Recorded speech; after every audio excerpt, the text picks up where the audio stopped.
Bienvenue, cher auditeur, dans ce doux voyage à travers le temps. Alors que le monde moderne continue sa course effrénée autour de nous, je vous invite à vous installer confortablement, à fermer les yeux si vous le souhaitez, et à laisser votre esprit vagabonder vers une époque lointaine où les pierres des châteaux racontaient des histoires bien différentes de celles que nous imaginons aujourd'hui. Cette histoire est conçue pour vous offrir un moment de calme et de détente, peut-être même pour vous accompagner doucement vers le sommeil, bercé par les échos du passé et les leçons oubliées de l'histoire médiévale. J'aimerais savoir d'où vous nous écoutez ce soir, ou peut-être est-ce le matin ou l'après-midi dans votre coin du monde. Partagez avec nous dans les commentaires votre localisation et l'heure qu'il est chez vous. C'est toujours un plaisir de voir notre communauté d'amateurs d'histoire se rassembler, peu importe les fuseaux horaires qui nous séparent. Si cette exploration historique vous apporte paix et curiosité, n'hésitez pas à vous abonner pour ne manquer aucun de nos prochains voyages à travers les âges. Chaque semaine, nous partons ensemble à la découverte des vérités cachées de notre passé commun. Maintenant, laissons les préoccupations de notre époque s'évanouir comme la brume matinale sur les douves d'un château.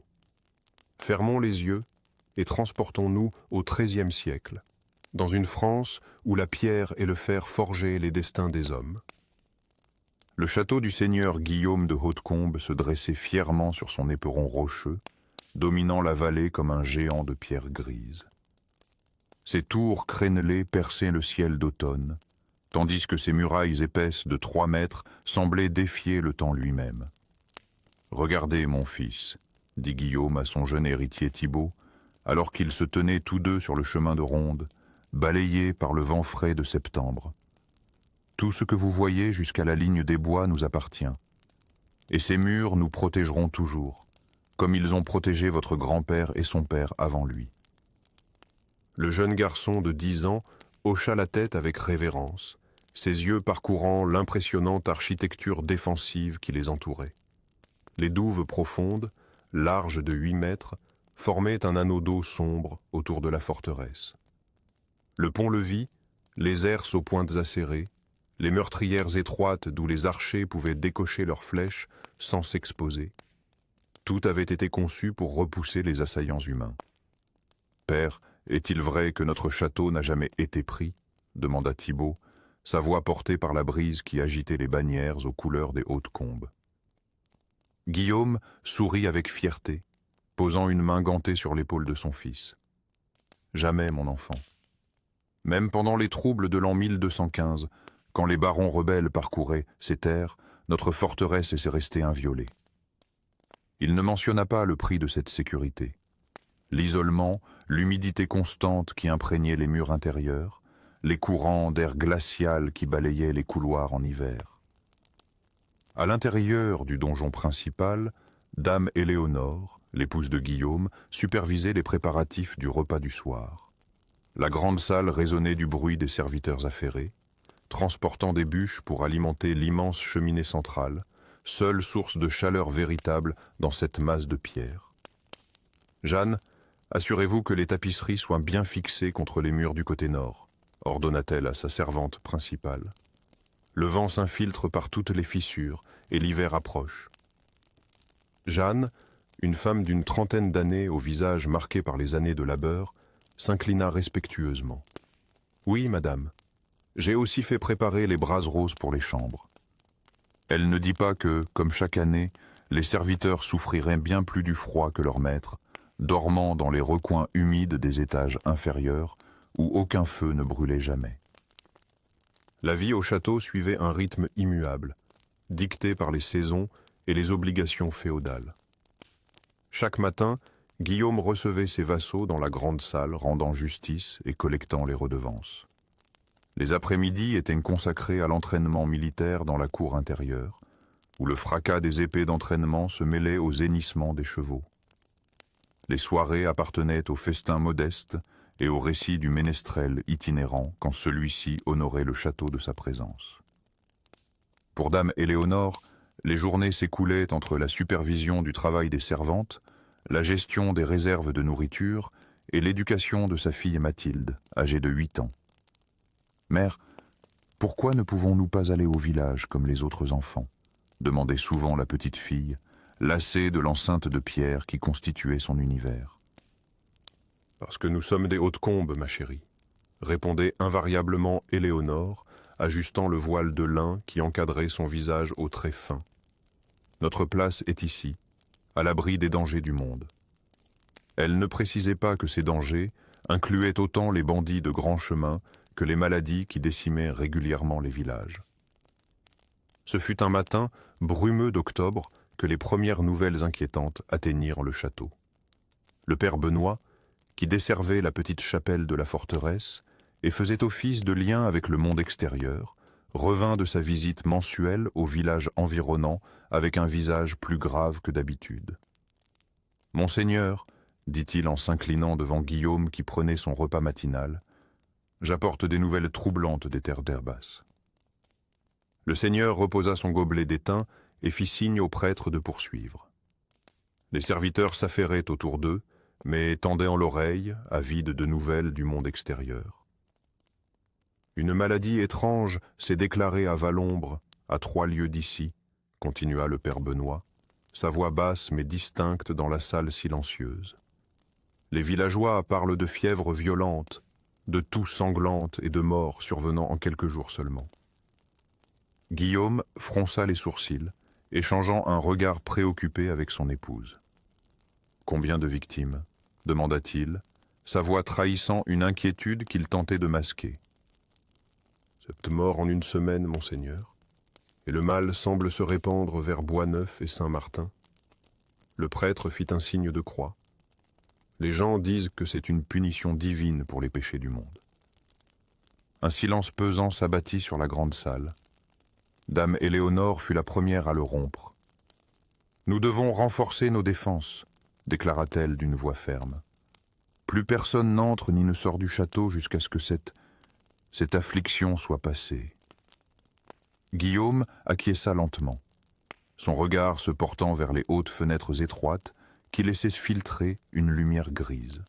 « Faites doubler la garde au pont-levis, » ordonna-t-il à son capitaine. « Aucun étranger ne sera admis et nos propres gens ne quitteront pas l'enceinte sans mon autorisation expresse. » Ce soir-là, alors que la famille seigneuriale se retirait dans ses appartements, Jeanne, la servante, observait depuis une meurtrière les lumières vacillantes des villages dans la vallée.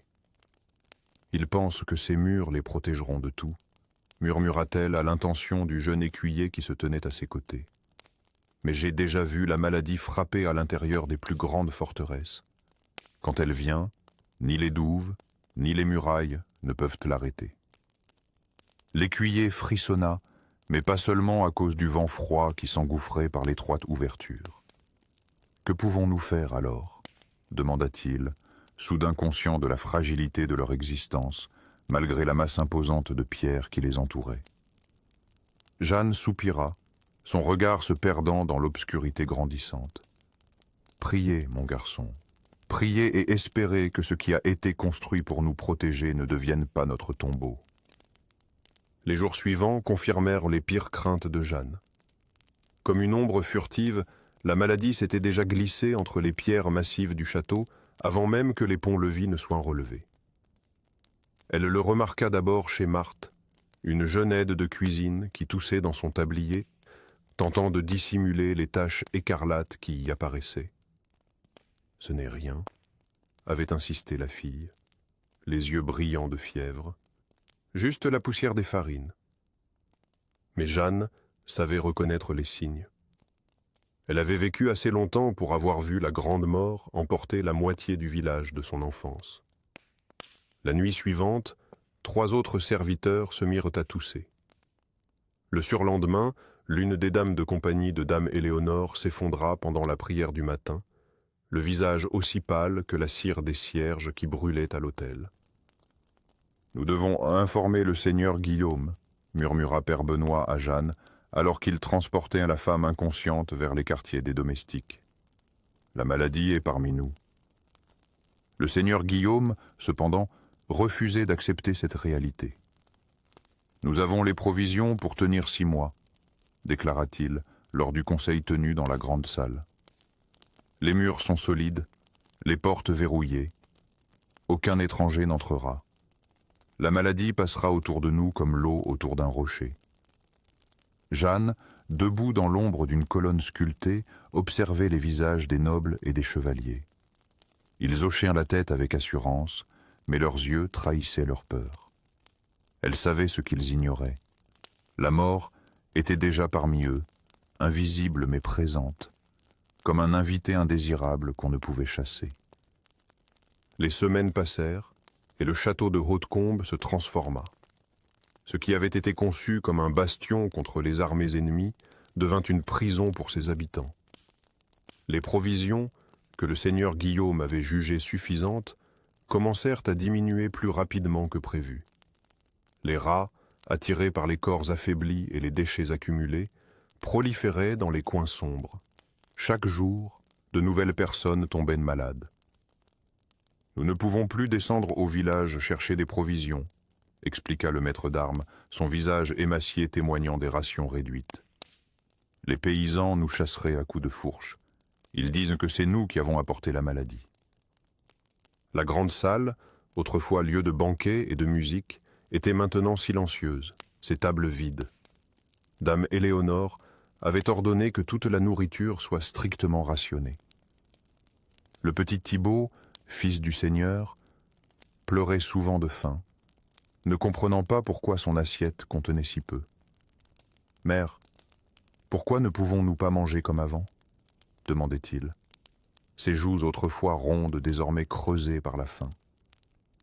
Ce fut Mathilde, la fille cadette, qui tomba malade la première parmi la famille seigneuriale. Jeanne la trouva un matin, recroquevillée dans son lit, tremblante malgré la chaleur de l'été qui s'infiltrait même à travers les épais murs de pierre. « J'ai froid, Jeanne, » murmura l'enfant, ses lèvres bleuies contrastant avec la rougeur fébrile de ses joues.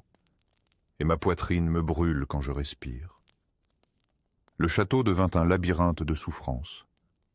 Les malades étaient regroupés dans la grande salle, transformés en infirmerie improvisée. L'odeur de la maladie imprégnait les tapisseries et s'insinuait dans les moindres recoins. Jeanne passait ses journées à préparer des décoctions d'herbes qui soulageaient à peine, à éponger les fronts brûlants, à changer les linges souillés. Un jour, alors qu'elle cherchait des herbes fraîches dans les recoins du jardin intérieur desséché par la négligence, elle aperçut le vieux Gérard, le gardien des clés, qui émergeait d'une porte dissimulée derrière un buisson de romarin. « Que faites-vous là » demanda-t-elle, surprise. Le vieil homme sursauta, puis soupira profondément. « Venez, dit-il simplement. Il y a quelque chose que vous devez voir. » Il la conduisit à travers un étroit passage de pierre, descendant en spirale dans les entrailles du château. L'air devenait plus froid, plus humide à chaque pas. Ils arrivèrent finalement devant une lourde porte de chêne, renforcée de fer. « Les oubliettes » murmura Gérard, en soulevant la lanterne pour éclairer la serrure rouillée. Le seigneur Guillaume y a fait enfermer les premiers malades, ceux qu'il croyait porteurs de la contagion venus de l'extérieur. Lorsque la porte s'ouvrit, l'odeur frappa Jeanne comme un coup physique. Dans la faible lumière de la lanterne, elle distingua des formes recroquevillées contre les murs suintants. Certaines bougeaient encore faiblement, d'autres étaient parfaitement immobiles. « Sainte Mère de Dieu » souffla-t-elle, portant sa main à sa bouche. « Ils sont là depuis combien de temps ?»« 2 semaines pour certains, » répondit Gérard, la voix brisée par la honte. « Je leur apporte de l'eau quand je peux, mais... » Jeanne comprit alors l'horrible vérité. Les passages secrets et les oubliettes, conçus pour protéger le château en temps de siège, étaient devenus des fosses de contagion. L'humidité qui suintait des murs, l'air stagnant, les excréments et les corps en décomposition créaient le terreau parfait pour que la maladie prospère et se renforce. « Ces passages mènent partout dans le château », expliqua Gérard en refermant doucement la porte, comme pour emprisonner l'horreur qu'ils venèrent de contempler. L'air circule à travers eux, la maladie aussi. Cette nuit-là, allongée sur sa paillasse dans le dortoir des servantes à moitié vide, Jeanne comprit que le château de Hautecombe, avec ses murs épais et ses tours orgueilleuses, n'était pas une forteresse contre la mort, mais son allié. Chaque pierre, chaque passage secret, chaque oubliette humide ne faisait qu'emprisonner et concentrer l'ennemi invisible qu'ils avaient voulu fuir. Le lendemain, alors que l'aube peinait à percer les épais volets de bois, un appel retentit depuis les remparts. « Un homme approche. Un moine !» cria la sentinelle, sa voix rauque trahissant des nuits de veille épuisantes. Jeanne se précipita vers une meurtrière, scrutant l'horizon brumeux où se dessinait effectivement une silhouette solitaire en robe de bure, avançant d'un pas lent mais déterminé vers le château de Hautecombe. Le seigneur Guillaume, désormais l'ombre de lui-même, le visage creusé par la maladie et l'inquiétude, ordonna qu'on laisse entrer cet homme d'église. « Peut-être Dieu nous envoie-t-il enfin sa miséricorde, » murmura-t-il, s'appuyant lourdement sur sa canne en chêne, lui qui autrefois se tenait si fier sur son destrier. Le pont-levis s'abaissa dans un grincement plaintif, comme si la forteresse elle-même protestait contre cette rare ouverture vers le monde extérieur. Frère Thomas, car tel était son nom, n'avait rien d'imposant. De taille moyenne, le crâne dégarni entouré d'une couronne de cheveux grisonnants, il portait sur son dos une besace usée débordant d'herbes et de fioles. Mais son regard, d'un bleu profond et serein, imposait immédiatement le respect. « Je viens du monastère de Saint-Benoît-des-Champs », expliqua-t-il d'une voix douce mais assurée. « Nous avons appris votre détresse et je suis venu apporter ce que je peux. Quelques remèdes, mais surtout l'espoir. » Dans la grande salle où les malades s'entassaient désormais, le moine se mit à l'œuvre sans délai. Ses mains agiles préparaient des décoctions d'écorce de saule pour faire baisser les fièvres, des cataplasmes d'argile et de plantes pour les bubons, des tisanes de thym et de miel pour apaiser les toux. La maladie est terrible, mais elle n'est pas invincible, expliquait-il patiemment à Jeanne qui l'assistait, avide d'apprendre. J'ai vu d'autres villages touchés où certains ont survécu, particulièrement ceux qui ont quitté leur demeure confinée pour s'installer sous des abris temporaires dans les clairières. Le soir venu, alors que le seigneur Guillaume présidait un conseil de guerre désespéré dans la salle d'armes, frère Thomas prit la parole avec une autorité tranquille qui fit taire même les chevaliers les plus belliqueux. « Messire, votre château est une merveille d'architecture militaire, mais contre cet ennemi-ci, ces murs sont vos pires ennemis. Même les pierres les plus solides ne protègent pas de tous les ennemis. Parfois, elles ne font qu'emprisonner le mal avec vous. » Un silence pesant accueillit ces paroles. La dame Éléonore, qui tenait dans ses bras le petit Thibaut fiévreux, fut la première à réagir. « Que suggérez-vous, mon père? Abandonner notre foyer ancestral ?» Sa voix tremblait, mais une lueur nouvelle brillait dans ses yeux. L'espoir. Frère Thomas acquiesça gravement. « Pour un temps, oui. J'ai repéré à une lieue d'ici, près de la source du Val-Clair, une clairière bien exposée au soleil et au vent purificateur.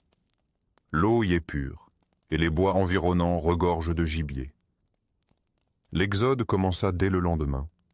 Ce fut une procession étrange et émouvante que celle qui quitta le château de Hautecombe ce matin-là. En tête marchait frère Thomas, portant une simple croix de bois. Suivaient les plus valides, soutenant les malades sur des civières improvisées. Le seigneur Guillaume et dame Éléonore avançaient côte à côte, lui s'appuyant sur son épée comme sur un bâton de pèlerin, elle portant quelques reliques familiales dans un petit coffret. Derrière eux, Jeanne guidait un âne chargé des quelques provisions restantes et des précieuses herbes médicinales. La forêt les accueillit dans son ombre bienfaisante. L'air frais, chargé des senteurs de mousse et de résine, semblait déjà purifier leurs poumons habitués à l'atmosphère viciée du château. Dans la clairière indiquée par le moine, ils établirent un campement rudimentaire. Des huttes de branchage, des abris de toile, un foyer central où mijotait en permanence un bouillon fortifiant. « Respirez profondément », conseillait frère Thomas. Laissez le soleil et l'air pur faire ce que ni les murailles ni les armes ne peuvent accomplir. Les jours passèrent, puis les semaines. Progressivement, un miracle s'opéra. Les fièvres commencèrent à baisser, les toux à s'espacer. La petite Mathilde, que tous croyaient perdue, retrouva des couleurs et bientôt son rire cristallin résonna à nouveau entre les arbres. Même le seigneur Guillaume, dont l'orgueil avait été aussi solide que les murs de son château, s'adoucit. On le voyait parfois aider à la cueillette des plantes médicinales ou écouter avec humilité les enseignements de frère Thomas. Lorsque l'automne tinta les feuilles d'or et de pourpre, la question du retour au château se posa. Mais une étrange réticence habitait désormais ceux qui avaient survécu.